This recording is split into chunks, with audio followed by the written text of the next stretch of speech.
নমস্কার বন্ধুরা, শুভ বুধবার। সবাই কেমন আছো? আর সবাই বলো জয় হরি বল।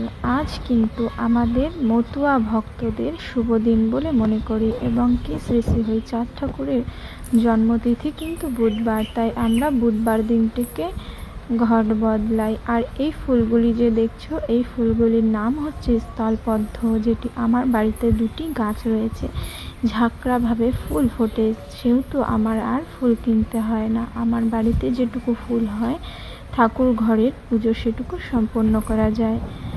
যাই হোক, এই যে পুজোরটা দেখছো তোমরা, পরিবেশটা দেখছো, এত সুন্দর করে তোলার জন্য কিন্তু প্রত্যেক বুধবার প্রায় 2 ঘন্টার কাছাকাছি আমার লেগে যায়। এই যে বাসনটা ঝকঝক, ঠাকুর ঘর চকচক দেখছো, এইগুলো করতে কিন্তু অনেক সময় চলে যায়। যাই হোক, সময় চলে গেলেও ভগবানের প্রতি একটা ভক্তি আসে, এত সুন্দর করে রাখলে পুজো দিতেও মন আসে। তোমরা প্রত্যেকটা বাড়ির মায়েরা বোনেরা এরকম সুন্দর করে পুজো দেবে, নিজের মনটা শান্ত হবে। জয় হরি বল।